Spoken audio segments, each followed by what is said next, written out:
I know one thing. To start area of skiing, you have to have a skiers and you have to have a place to ski.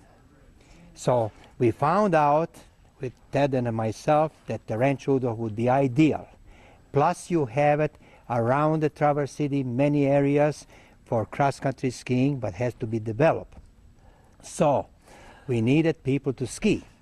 And going back in 1968, that was the Olympic year, where I was that time working as a competition coordinator for United States Ski Association.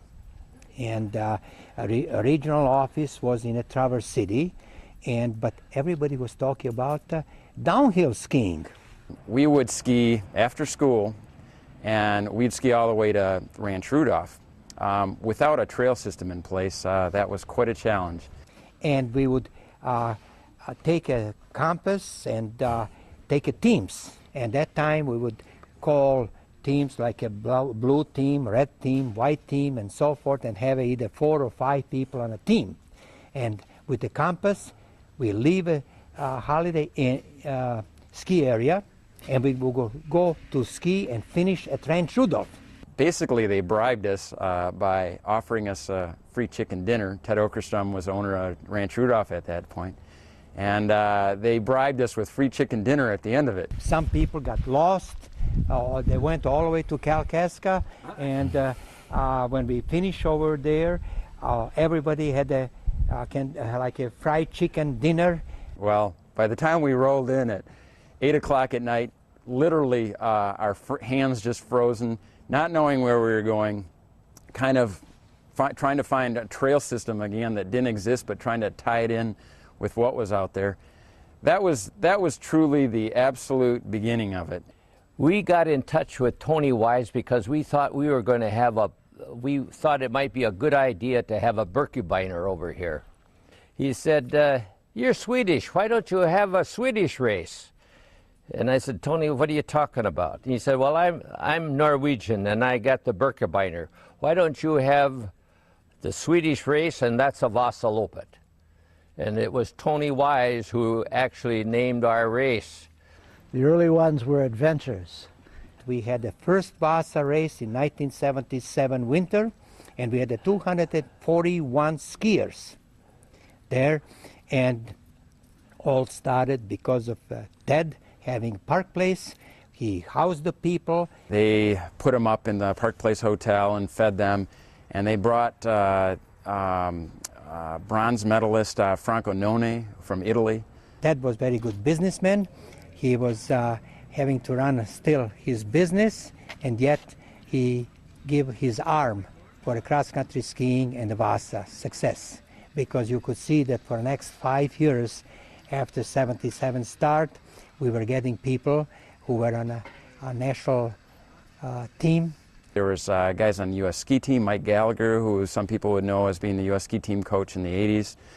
Mike Gallagher was competing at that time, and Mike Elliott, and all these U.S. ski team skiers. We would have people from Minnesota, we would have people from Colorado, from out east coming in a race, and so... we got up to about 1,500. I think there was a 1,200. Yeah.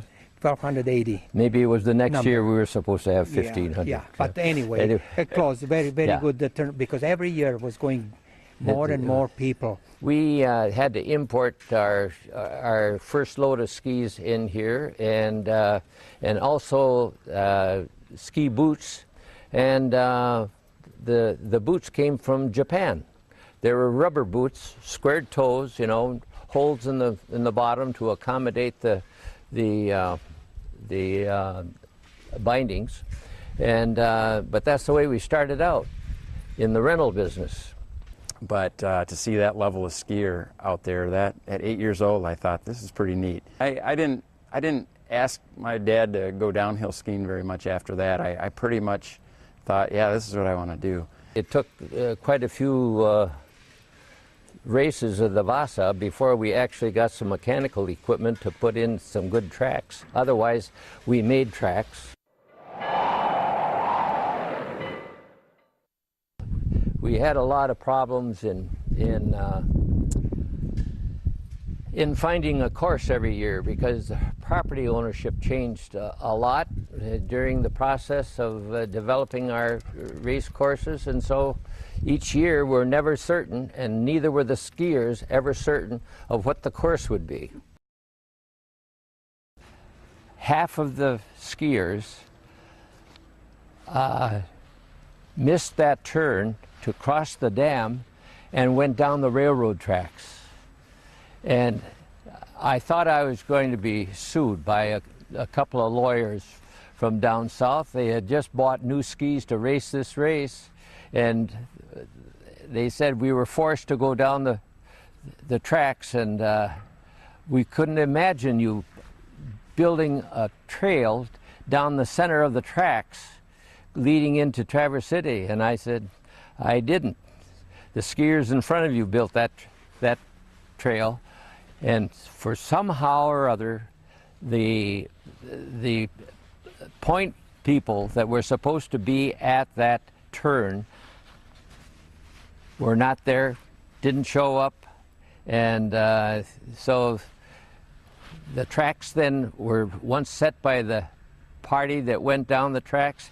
Everybody else, the other half of the race, followed them right on down, and they never did get to finish downtown. I just got to tell you about Tony Wilhelm.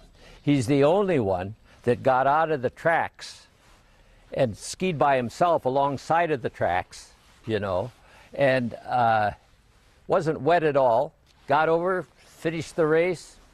Best race we've ever had, Ted, you know.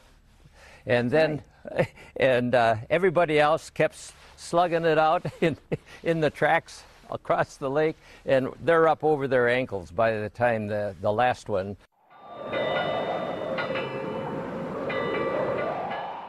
Our volunteers got out there and tracked this course the night before, so everything was set to go the next day, and that's the way we started out. I wish that we have 100 more Teds. Yeah. He's not getting any younger, and I'm not getting any younger, and we hope that VASA will be just like a Vasaloppet in Sweden for 100 years.